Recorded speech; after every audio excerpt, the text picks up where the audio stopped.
یہ کہا ہے۔ اب قرآن خود بتا رہا ہے کہ دل کے اندر تقویٰ کیسے آئے، دل کے اندر پرہیزگاری کیسے آئے۔ اللہ نے سورہ زمر کے اندر اور اس کے آیت نمبر 22 میں اللہ نے ارشاد فرمایا، آفامن شرح اللہ صدرہ للاسلام۔ بابا اس بندے کو دیکھو، اتنا بڑا مجمع ہے، اتنا بڑا مسجد کے اندر لوگ بیٹھے ہیں، مسجد کے باہر بھی لوگ بیٹھے ہیں، اللہ مخاطب کر رہا ہے آفامن۔ بابا لوگ تو بہت ہوتے ہیں، مجمع بھی بڑا ہو جاتا ہے، دعوے بھی بڑے لوگ کرتے ہیں، لیکن لوگوں میں اس بندے کو دیکھو، لوگوں میں اس شخص کو دیکھو، لوگوں میں صرف اس انسان کو دیکھو کہ شرح اللہ صدرہ للاسلام۔ اللہ جس کے قدم اپنے ذکر کی طرف اٹھنے آسان کر دیتا ہے۔ شرح اللہ صدرہ للاسلام، اللہ پاک جس کا دل اپنے دین کے لیے کھول دیتا ہے، اللہ جس کے سینے کو اپنے اسلام کے لیے روشن کر دیتا ہے، ارے جس کے قدم نماز کے لیے اٹھنا آسان بنا دیتا ہے، جس کا مسجد کی طرف آنا آسان ہو جاتا ہے، جس کا مسجد میں بیٹھ کر ذکر خدا کرنا اس کے اندر اس کو لذت ملنا ہو جاتی ہے، ارے جس کے قدم ذکر خدا کی طرف جلدی جلدی اٹھ رہے ہوں تو اس بندے کو دیکھو اور یقین کر لو فَهُوَ عَلَىٰ نُورٍ مِّن رَبِّهِ، یہ وہ شخص ہے جس کے دل میں اللہ نے اپنا نور ڈال دیا ہے۔ نور۔ بابا کچھ لمحے ہوتے ہیں جو دل دماغ میں اتر جاتے ہیں۔ یہ تقریریں پتہ کیا ہے اصل میں، یہ تقریریں اصل میں جو ہے وہ شعور ہے، یہ تقریر اصل میں وعظ ہوتا ہے، نصیحت، وہ نصیحت جو ہدایت کی طرف بلا لے، ٹھیک ہے نا۔ ہمارا مذہبی طبقہ بھی کیا کرتا ہے، ان تقریروں کو بھی انہوں نے سروں میں ڈال دیا ہے۔ سر بھی بعض اوقات مطلب وہ دیتی ہے فائدہ، لیکن کچھ سر با مقصد ہوتی ہے، کچھ بے مقصد ہوتی ہے، تو بے مقصد سر نہیں، با مقصد سر ہونی چاہیے، ٹھیک ہے نا۔ یا پھر وہ تقریر ہو کہ جو آپ کو ایسے پکڑے کھینچے اور رب سے ملا دے، جو آپ کو رب سے ملا دے، سمجھیں کہ وہ اس میں سے کچھ نہ کچھ نکلتا ہے، اس کو نیچے ہی کر دیتے ہیں۔ تو فَهُوَ عَلَىٰ نُورٍ مِّن رَبِّهِ،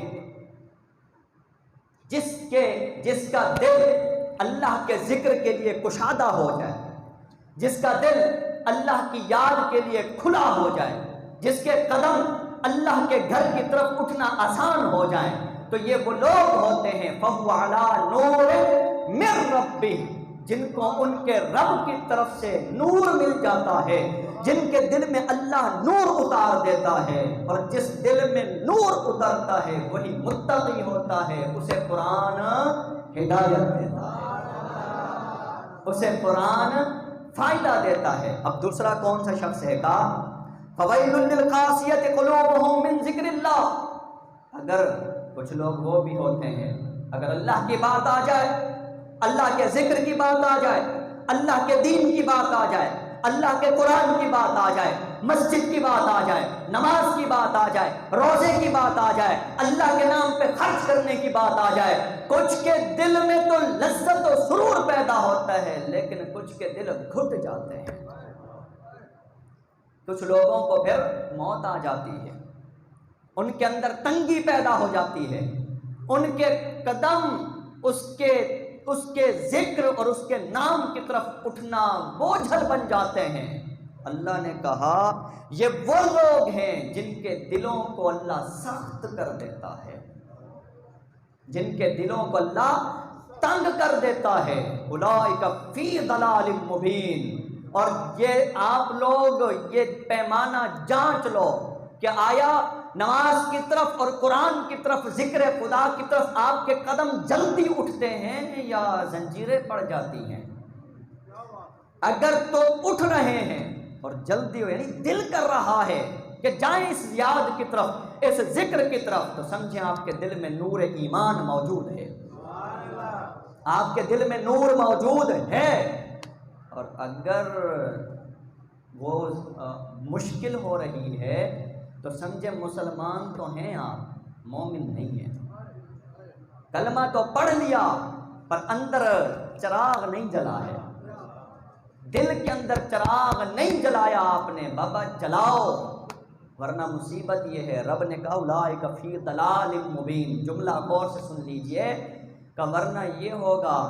آپ اس سے ہٹو گے، ہٹتے جاؤ گے، دور ہوتے جاؤ گے، اندھیرا بڑھتا جائے گا۔ اور اس آیت کے آخری حصے میں کہا کہ جو ہم سے بھاگنا چاہے ہم بھی اسے نہیں بلاتے ہیں۔ پھر وہ دور ہوتے ہوتے اندھیرا بڑھ گیا تو رستہ مشکل سے ہاتھ میں آتا ہے، رستہ مشکل سے۔ اب یہ دیکھیں کہ اللہ نے پھر قرآن میں ارشاد فرمایا،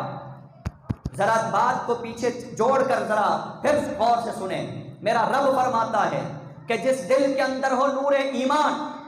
جس دل کے اندر ہو نور خدا، جس دل کے اندر ہو ذکر خدا، جس دل کے اندر ہو محبت خدا، جس دل کے اندر ہو یاد خدا، یاد مصطفیٰ، محبت مصطفیٰ، عشق مصطفیٰ، اور جس دل کے اندر تقویٰ ہو، جب وہ لوگ قرآن پڑھتے ہیں یا سنتے ہیں،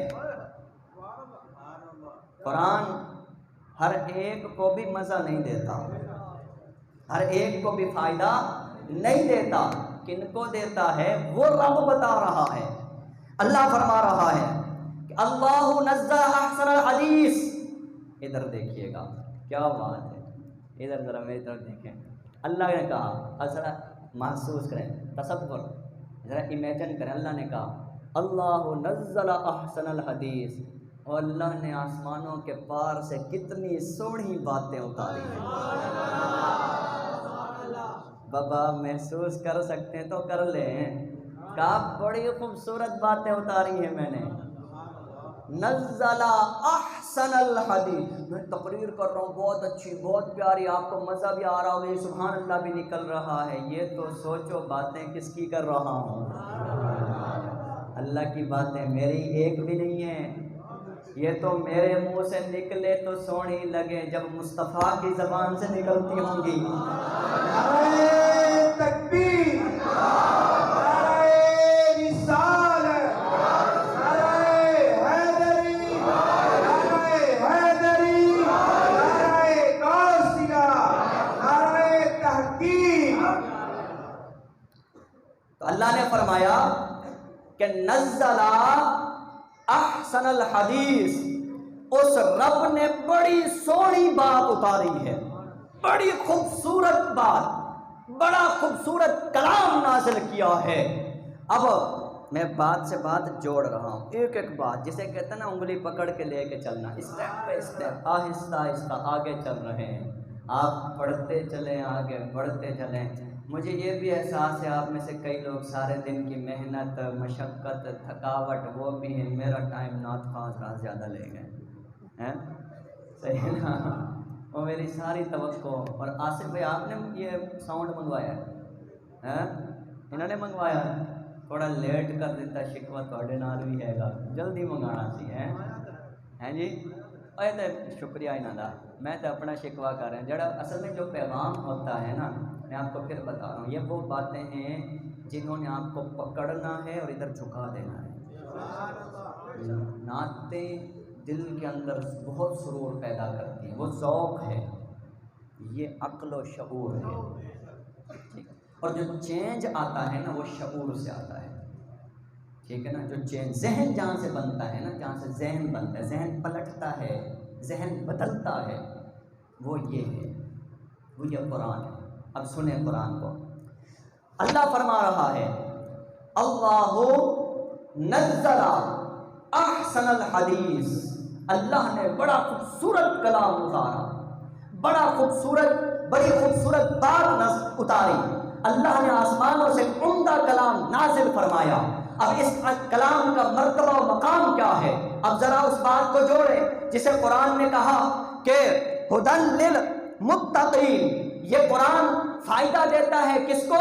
متقین کو، اور متقی کون ہوتا ہے؟ ابھی میں نے آیت پڑھ کے سنائی کہ تقویٰ کا مطلب یہ ہے کہ جس دل میں ہو نور خدا، جس دل کے اندر ہو محبت خدا، جس دل کے اندر ہو ذکر خدا، جس دل کے اندر ہو عشق خدا، جس دل کے اندر ہو محبت مصطفیٰ، جس دل کے اندر ہو عشق مصطفیٰ، جس دل کے اندر یہ نماز، قرآن، دین، زکات، اللہ کی راہ میں چلنے کا جذبہ موجود ہو، اور بھائی جس دل کے اندر یہ نور خدا موجود ہے، جب وہ انسان قرآن کی تلاوت کرتا ہے تو اس کو جو کیفیت ملتی ہے، جو اس کی حالت ہوتی ہے، جو اس کو مرتبہ ملتا ہے، جو اس کو مقام ملتا ہے، خود قرآن نے کہا کہ تقشعر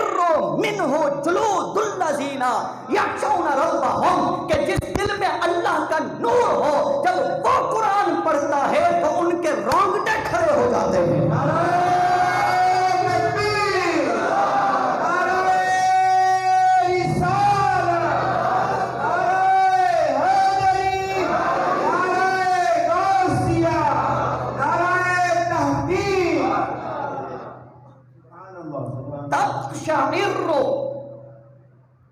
قرآن پڑھنے سے پہلے ایمان ڈھونڈو، قرآن پڑھنے سے پہلے نور پیدا کرو، قرآن پڑھنے سے پہلے اس کی محبت تلاش کرو۔ اور جو مضمون ہے نا اگلا حصہ کہ اللہ کی محبت ملتی کیسے ہے، وہ تقریر کا ہے تو بھائی جو پہنچ پائے تو جو وہاں تک پہنچ پائے، نہیں پہنچ پائے تو پھر واقعہ کی طرح اس کو بھی دبا دیں گے، پھر کبھی صحیح ہیں جی پھر کبھی سے دیکھتے ہیں ٹائم کہاں تک جاتا ہے۔ تو کہا کہ تقشعر منہ جلود الذین، کہ جس دل کے اندر اللہ کی خشیت، جس دل کے اندر اللہ کا خوف، جس دل کے اندر اللہ کی عظمت، جس دل کے اندر اللہ کی محبت، جس دل کے اندر تقویٰ ہوتا ہے، جس دل کے اندر نور ایمان ہوتا ہے، جب ان دولتوں کو دل میں رکھ کے، ان دولتوں کو دل میں پیدا کر کے پھر جب قرآن اٹھاتے ہیں، سینے سے لگاتے ہیں، قرآن وجد میں ڈال دیتا ہے، قرآن ان کو وجد میں ڈال دیتا ہے، پھر قرآن ان کو لذت میں ڈال دیتا ہے، قرآن ان کو سرور میں ڈال دیتا ہے، اور ان کی حالت یہ ہوتی ہے کہ ان کے اوپر آسمان سے انوار اترنا شروع ہو جاتے ہیں۔ کیا اترنا شروع ہو جاتے ہیں؟ تو یہ قرآن کا نور کس پہ اترتا ہے؟ جس دل کے اندر وہ نور موجود ہوتا ہے، جس دل کے اندر یہ چیز۔ اب جس دل میں وہ کہتے ہیں نا، ایک بات مثال سے سمجھا رہا ہوں، اب ادھر میں ہوں، ادھر آپ بیٹھے ہوئے ہیں، آپ مجھے دیکھ رہے ہیں، میں آپ کو دیکھ رہا ہوں، تو یہ دیکھنے کے لیے ضروری ہے کہ آنکھ ادھر بھی ہو، آنکھ، اور اس آنکھ کے اندر ہے روشنی، اس آنکھ کے اندر ہے روشنی۔ اب یہ دونوں طرف کی آنکھ کو لے لے، روشنی دیکھنے کے لیے ضروری ہے کہ ہو روشنی، تب نظر آتا ہے۔ بڑے ایک اس کے ساتھ محبت کے ساتھ دلیل دے کے بات سمجھا رہا ہوں کہ آپ کو دیکھنا ہے نا، میں اگر دیکھنا چاہتا ہوں کہ مجھے نظر آئے تو اس کے لیے چاہیے آنکھ، اور آنکھ میں ہونی چاہیے روشنی، پر روشنی صرف آنکھ میں ہی نہیں ہونی چاہیے، سامنے بھی ہونی چاہیے، ہے کہ نہیں؟ ادھر روشنی ہو، ادھر اندھیرا ہو، لائٹیں بند کر دے، کوئی وہاں سامنے نور نہ ہو، روشنی نہ ہو تو نظر، ادھر تو روشنی ہو، لائٹیں جل رہی ہوں، ادھر اندھیرا ہو، اندھ پن ہو تو نظر نہیں آئے گا۔ تو بابا دیکھنے کے لیے اور فائدے کے لیے ضروری ہے کہ روشنی اندر بھی ہو، روشنی باہر بھی ہو۔ تو اللہ نے قرآن میں فرمایا قد جاءکم من اللہ نور و کتاب مبین، کہ بابا ہم نے تو نور اتار دیا ہے، ہم نے روشنی اتار دی ہے۔ باہر تو روشنی موجود ہے، باہر روشنی موجود ہے، باہر نور موجود ہے، یہ کتاب نور ہے، یہ کتاب روشنی ہے، یہ تو موجود ہے۔ اب قرآن خود کہتا ہے کہ اس نور سے فائدہ اٹھانے کے لیے ضروری ہے کہ فَهُوَ عَلَى نُورٍ مِّن رَبِّهِ، اپنے دل کے اندر بھی روشنی پیدا کرو۔ نعرہ تکبیر، نعرہ رسالت، نعرہ رسالت، نعرہ حیدری۔ تو اگر اس نور سے فائدہ اٹھانا ہے تو پہلے اس دل میں نور پیدا کریں، اس دل میں روشنی پیدا کریں، اور جب دل میں نور اور روشنی پیدا ہو جائے نا، پھر جب قرآن اٹھاتے ہیں سینے سے لگاتے ہیں تو قرآن نے کہا کہ ثم تلین جلودہم، وہ بندہ جس دل کے اندر یہ دولتیں موجود ہوں، جب وہ قرآن پڑھتا ہے تو یوں اس کی کیفیت بڑھتی ہے کہ اس نے قرآن پڑھنا شروع کیا یا سننا شروع کیا، پہلے ہوئے اس کے رونگٹے کھڑے،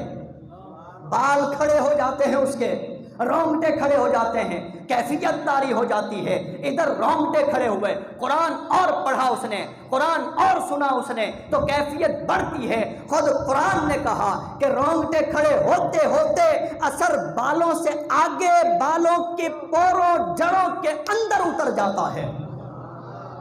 قرآن کا اثر بالوں کی جڑوں میں اترتا ہے، یہ جو پورے ہیں جہاں یہ بال یہ اگے ہوئے نا، تو قرآن کہہ رہا ہے، قرآن کہ جب اندر نور پیدا کر کے اس نور کو پڑھا جائے تو پہلے تو اس کا اثر ہوتا ہے بالوں پر، رونگٹے کھڑے ہوتے ہیں، پھر وہاں سے کیفیت آگے بڑھتی ہے تو اثر ہوتا ہے تلین جلودہم، جو تمہاری جلد ہے، بدن کی کھال ہے۔ قرآن نے کہا قرآن پڑھتے پڑھتے حالت یہ ہو جاتی ہے کہ تمہاری کھال نرم پڑ جاتی ہے، یہ جلد تمہاری جو ہے وہ ذکر خدا سے، فکر خدا سے، اور جو ہے وہ خشیت خدا سے تمہارے بال بھی کھڑے ہو جاتے ہیں، تمہاری جلد بھی نرم پڑ جاتی ہے۔ اور پھر یہ تو ہے ظاہر کا اثر، ظاہر کا اثر، جسم پر اثر۔ پھر جب آپ آگے بڑھتے ہیں کیفیت اور آگے بڑھتی ہے تو بڑھتے بڑھتے مقام یہ آ جاتا ہے کہ کہا وَقُلُوبُهُمْ، جب انسان کے بال نرم پڑ جائیں، پھر کھال نرم پڑ جائے، پھر مقام آتا ہے کہ اللہ اس کے دل کو بھی نرم فرما دیتا ہے، اس بندے کا دل نرم پڑ جاتا ہے۔ اور جس بندے کا دل نرم پڑ جائے، اب ذرا سنیے گا، جس بندے کا دل نرم پڑ جائے، اللہ اکبر اللہ اکبر، جس بندے کا دل نرم پڑ جائے پھر اس سے اگلی دولت یہ ملتی ہے کہ جب چیز نرم پڑ جائے تو وہاں سے پانی نکل پڑتا ہے۔ بابا جس زمین سے پانی نکلے تو زمین نرم ہوتی ہے نا، زمین نرم پڑ جائے اس کا مطلب وہاں پانی موجود ہے۔ تو جب آپ کا دل نرم پڑ جائے تو اس دل کے اندر پیدا ہوتا ہے پانی، اور وہ پانی پھر آگے بڑھ کے بنتا ہے آنسو، پھر وہ بنتا ہے آنسو، جو ہمارا تو آنسو ہوتا ہے ہماری نظر میں، جو ہماری نظر میں تو آنسو ہوتا ہے، پر بنانے والے کی نظر میں وہ موتی ہوتا ہے، بنانے والے کی نظر میں وہ موتی ہوتا ہے۔ اللہ، جب وہ موتی کا قطرہ آپ کے دل کے سمندر کی گہرائی سے سیپ کے اندر سے موتی بن کے جب آنکھوں کے اشکوں سے چھلک پڑتا ہے تو رب سنبھال لیتا ہے، تو پھر رب سنبھالتا ہے۔ تو بابا رب ایویں ہی نہیں مل جاتا، اس کو پانا یہ دولت اتنی سوکھی سستی نہیں ہے، لیکن جس کو وہ دولت مل جائے نا تو اس نے کہا کہ ومن اراد من، یہ اگلے مضمون کا ہی کچھ حصہ بتا رہا ہوں چونکہ وہ ٹوٹل ریلیونٹ بات آ گئی نا، تو اس نے کہا من ارادنا اردنا، جو ہمیں چاہ لیتا ہے ہم بھی اسے چاہ لیتے ہیں، جو ہمیں چاہ لیتا ہے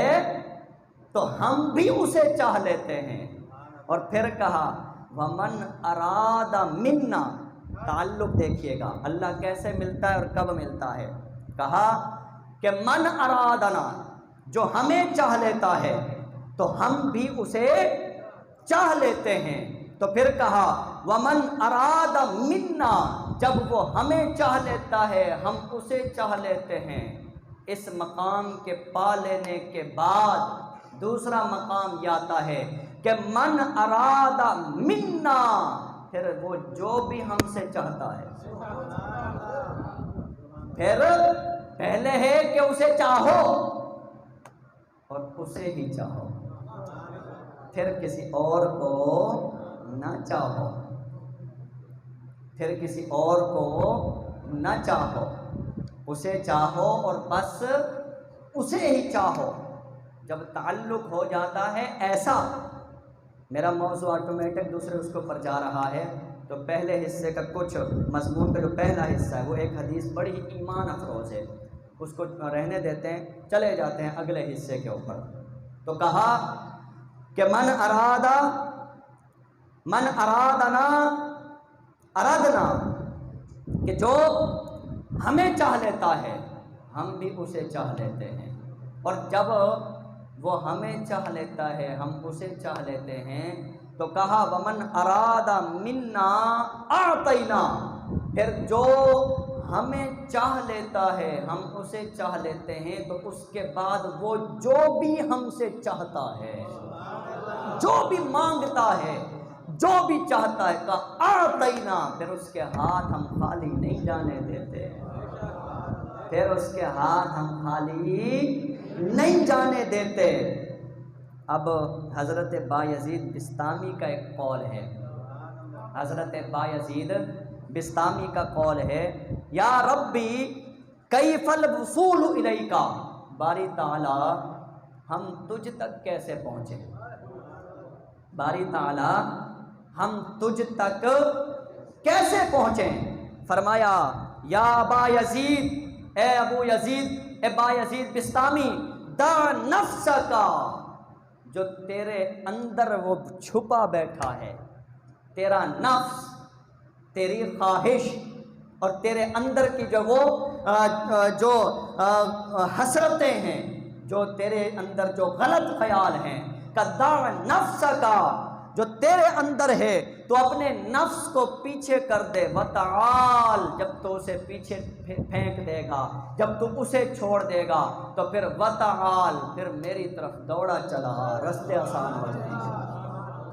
اسے پانے کے لیے خود کو مٹانا پڑتا ہے، اور یہ سوکھا نہیں ہے، یہ آسان نہیں ہے۔ میرا دل فجر پڑھنے کو نہیں کرتا، میرا دل فجر پڑھنے کو نہیں کرتا، رب چاہتا ہے کہ میں فجر پڑھوں، اپنے دل کو پیچھے چھوڑ، اٹھ کے چلا آ، اس کے راستے آسان ہو جائیں گے۔ یہ ہے راز، یہ ہے مرتبہ، یہ ہے مقام۔ تو پھر حدیث پاک میں آتا ہے کہ من احبنا، جو بندہ ہم سے محبت کرتا ہے، کہا احببنا ہو، ہم بھی اس سے محبت کر لیتے ہیں، ہم بھی اس سے محبت کرتے ہیں۔ پھر فرمایا وَمَنِ اکْتَفَى بِنَا أَمَّا لَنَا، سن لیجئے گا، وَمَنِ اکْتَفَى بِنَا أَمَّا لَنَا، کہ جو کچھ ہمارے پاس ہے، جس حالت پہ، جس مرتبے پہ، جس کنڈیشن و کیفیت پہ ہم نے اسے رکھا، تو اکتفا، جو بندہ اس پہ راضی ہو جائے، جو بندہ اس پہ راضی ہو جائے، تو کہا گیا کہ کُنَّا لَهُ وَمَا لَنَا، اللہ اکبر، کا جس حالت میں نے اسے رکھا اور وہ مجھ سے خوش ہو گیا، تو پھر رب فرماتا ہے کُنَّا لَهُ، ہم بھی اس کے ہو جاتے ہیں، کُنَّا لَهُ، ہم بھی اس کے ہو جاتے ہیں، وَمَا لَنَا، اور جو کچھ ہمارا ہے وہ بھی اس کا کر دیتے ہیں، جو کچھ ہمارا ہے وہ بھی ہم اس کا کر دیتے ہیں۔ تو بابا جب سودا اس طرح کا ہے کہ کہ پانا اس کو ہے اور اس کے علاوہ جو ہے وہ کسی اور کو نہیں پانا، تو پھر بدلے میں وہ کیا دیتا ہے؟ کہا جو کچھ ہمارے پاس ہے سب دے دیتا ہوں، تو اس کے پاس کیا ہے؟ سوچ لیں آپ، کہ للہ میراث السماوات والارض، جو کچھ آسمانوں میں ہے وہ بھی اس کا، جو کچھ زمین میں ہے وہ بھی اس کا، تو وہ کل کائنات کی بادشاہی اس کے سپرد کر دیتا ہے۔ پھر جو کوئی اللہ کا ولی، اللہ کا نیک بندہ، اگر وہ بیٹھا یہاں پہ ہو اور وہ کہیں پہ تصرف کرتے ہوئے خدا کی خدائی کے اندر اگر وہ کسی کے لیے کوئی مدد کر دے، کوئی ہیلپ کر دے، تو اعتراض نہیں بنتا، کسی کا اعتراض نہیں بنتا، کہ اس سے پہلے محنتیں ہوئی بھی ہوتی ہیں، اس سے پہلے محنتیں ہوئی بھی ہوتی ہیں۔ اب اس کے بعد ایک اور میں بات بتا کے پھر بات کو اختتام کی طرف لاتا ہوں، کہ ایک بزرگ سے کسی نے پوچھا کہ اللہ کو پانے کا طریقہ کیا ہے، اللہ کو پانے کا راز کیا ہے؟ کہا اللہ نے اپنے بندوں کے دل میں ڈالا کہ خدا کو پانا چاہتے ہو، خدا تک پہنچنا چاہتے ہو، تو سنو، غور سے سن لو، الا من طلبنی وجدنی، کہا کہ جو بندہ مجھے طلب کرتا ہے، جو بندہ میرے سے لو لگاتا ہے، جو بندہ مجھ سے تعلق پیدا کرتا ہے، کہا جو مجھے دعاؤں میں مانگنا شروع کر دیتا ہے، وجدنی، وہ مجھے پا بھی لیتا ہے، وہ مجھے پا بھی لیتا ہے۔ لیکن ومن طلب غیری، ومن طلب غیری، اگر نگاہ مجھ سے ہٹائی اور میرے غیر کو تم نے طلب کیا، کسی اور چیز کو، تو تمہیں چیز تو مل جائے گی، میں نہیں ملوں گا، میں نہیں ملوں گا۔ حضرت رابعہ بصریہ کے بارے میں آتا ہے، حج کرنے جا رہی تھی تو کسی نے ایمی وہ نیک ہونے کا لبادہ اوڑا ہوا تھا، تو اس نے کہا کہ میں آپ سے محبت کرتا ہوں۔ رابعہ بصریہ کو کہا، آپ نے کہا کہ مجھے دیکھا ہے، اپنے پیچھے دیکھو، میری بہن بھی کھڑی ہوئی ہے، وہ مجھ سے بھی حسین ہے۔ کیا کہا؟ مجھ سے بھی حسین۔ ابھی اس نے پیچھے مڑ کے دیکھا، رکھ کے تھپڑ مارا، کہا دعویٰ محبت کا مجھ سے کرتے ہو اور پیچھے مڑ کے دیکھتے ہو، یہ کیسی محبت ہے؟ یہ وہ بات کی گئی ہے کہ ومن طلب غیری، مجھے پانا چاہتے ہو تو پھر میری طرف آؤ۔ اور یہاں بزرگ ایک بات فرماتے ہیں، اللہ کب ملتا ہے؟ یہ مرتبہ آسان نہیں ہے۔ دیکھیں، میں صرف بتا رہا ہوں، بیان کر رہا ہوں، دعا تو مانگ سکتے ہیں نا، اور کم از کم سوچ تو سکتے ہیں۔ 100% نہیں، ایک سمندر کا قطرہ مل جائے ہمارے لیے تو وہی بہت ہے، کم از کم سن تو لیں، غور تو کر لیں کہ ایک مقام یہ بھی تو بنتا ہے۔ بزرگ فرماتے ہیں، اہل اللہ فرماتے ہیں، اولیاء اللہ یہ فرماتے ہیں کہ اللہ کے بندوں، اگر اللہ کو پانا چاہتے ہو تو پھر اپنی ہر لذت اور اپنا ہر سکون اسی سے پاؤ۔ آپ کو جو لذت ملنی چاہیے بس وہ اسی کی یاد میں، اسی کی بات میں، اسی کے ذکر میں آپ کو ہر طرح کی لذت ملے۔ اگر آپ اس کے علاوہ کسی اور چیز سے لذت اٹھاتے ہیں، بات اور ایک ہے ضرورت پوری کرنا، ایک ہے ضرورت، ایک ہے کہ آپ کسی اور چیز میں مست رہتے ہیں، مگن رہتے ہیں۔ اگر آپ لذت کسی اور چیز سے اٹھاتے ہیں تو پھر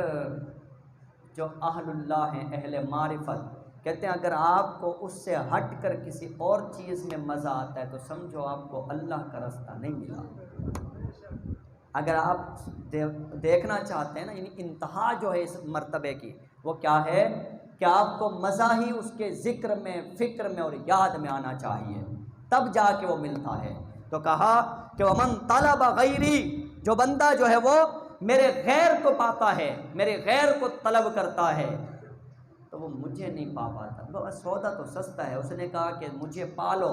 تو میں سب کچھ دے دوں گا، تمہاری ہر ضرورت پوری کر دوں گا۔ بایزید بستامی کے بارے میں کسی کو خواب آیا کہ اللہ تعالیٰ جو ہے وہ خواب میں فرما رہا ہے، تم سب مجھ سے کچھ اور مانگتے ہو، بایزید مجھ سے مجھ کو مانگتا ہے، تبھی اس کو وہ مرتبہ و مقام ملا، تبھی۔ تو یہ وہ دولت ہے، اب میں بات آخری نقطے کی طرف لا رہا ہوں، یہ وہ دولت ہے کہ کسی کو رب مل جائے تو یہاں نور پیدا ہو جاتا ہے، اور جب یہاں نور پیدا ہو جائے تو دنیا میں بھی روشنی ملتی ہے، اور یہی نور قبر کے اندر بھی اجالا کرتا ہے۔ یہی نور ادھر بھی کام آتا ہے، یہی نور ادھر بھی کام آتا ہے۔ آج کی رات میں آپ سب کو دعوت دے رہا ہوں کہ بابا دنیا میں رہ رہے ہیں، اپنے اپنے کام کریں، کرتے رہیں، پر وہ دولت جو آپ کو اگلے سفر میں کام آنی ہے، کچھ اس کے لیے بھی کوشش کریں، کچھ اس کے لیے بھی فکر کریں، کچھ اس کے لیے بھی اہتمام کریں کہ جس مسافر جب سفر پہ نکلتا ہے تو ساتھ میں سامان لے کے چلتا ہے۔ وہاں کا سامان یہ ہے، وہاں کا سامان یہ ہے۔ آپ کو ایک بڑا پیارا واقعہ سناؤں، مختصر سا، انتہائی مولا روم نے واقعہ بیان کیا۔ ایک بادشاہ تھا، بادشاہ وہ کیا کرتا تھا، دربار لگا تھا، اور لوگوں کا نا ایک اس نے مشغلہ بنایا ہوا تھا، ایک طریقے سے مذاق اڑاتا تھا، لوگوں کا مذاق اڑاتا تھا۔ کیا کرتا، دربار لگ جاتا، درباری جب آ جاتے، کوئی نیا بندہ ہوتا، وہ جیب میں نا ایک لال رنگ کا رومال ڈال کے آتا تھا۔ کیا کرتا تھا، لال رنگ کا رومال۔ وہ جب سارے تو کسی بھی بندے کو بلاتا، نئے بندے کو جیب سے نکالتا اور نکال کے کہتا کہ یہ رومال اس کے گود میں ڈالو جو تمہیں سب سے بے وقوف نظر آتا ہو۔ کیا کہتا، یہ رومال اس کی گود میں ڈال دو جو تمہیں سب سے بے وقوف نظر آئے۔ اب وہ کبھی تو کوئی پریشان ہو جاتے، کوئی نہ ڈالتا تو وہ اس پہ ہنستا تھا، مذاق اڑاتا تھا، اور اگر کسی کی گود میں ڈال دیا جاتا تو پھر سارے مل کے اس کا مذاق اڑاتے تھے۔ اسی دوران ایک دفعہ دربار، یہ مولا روم نے بات بیان کی ہے عبرت کے لیے، اسی دوران میں جو ہے وہ ایک کوئی اللہ والا دربار میں آ گیا، کوئی آ گیا فقیر درویش بیٹھا۔ اب دربار میں وہ نیا تھا، بادشاہ نے دربار لگایا، حسب عادت جیب میں رومال ڈال کے آیا، اس نے وہ بلا لیا اس فقیر کو، بزرگ کو، بابے کو، جیب سے رومال نکالا، نکالنے کے بعد جو ہے وہ اس نے کہا کہ بابا جو تمہیں سب سے بے وقوف نظر آتا ہے یہ رومال اس کی گود میں ڈال دو۔ اچھا، جن لوگوں کے اندر نور ہوتا ہے نا، اللہ بتا دیتا ہے حقیقت کیا ہے، اللہ سچ اور جھوٹ بتا، اللہ ان کا مذاق نہیں بننے دیتا، اور اگر کوئی مذاق بنائے اللہ الٹا مذاق بنوا دیتا ہے۔ اور یہاں نور پیدا کر لیں آپ، یہ پیغام ہے، یہ دعوت ہے آپ سب کو، کیونکہ ہمارا مقصد تو وہی، یہاں کب تک جئیں گے، کب تک رہیں گے، سب نے جانا ہے، تو اس نور کی فکر کریں۔ تو بزرگ نے کیا کیا، وہ سمجھ گئے کہ بادشاہ مذاق بنوانا چاہ رہا ہے، مذاق اڑانا چاہ رہا ہے۔ اس نے کیا کیا، رومال لیا، رومال بادشاہ سے پکڑا، جیب میں ڈال دیا۔ کیا اپنے پاس رکھتا، کیا کسی کی گود میں ڈالتا، اس نے رومال پکڑا اور جیب میں ڈال دیا، جیب میں ڈالا اور دربار سے نکل گیا۔ اب بادشاہ منہ تکتا رہ گیا کہ یہ کیا، مذاق میں اڑانا چاہتا تھا، بابا تو میرا مذاق اڑا کے چلا گیا۔ وقت سنیے گا، اس سے آگے اور عبرت انگیز بات، بابا میرا مذاق اڑا کے چلا گیا، بابا باہر چلا گیا، وقت گزرتا رہا، بادشاہ سلامت ہو گئے، بیمار،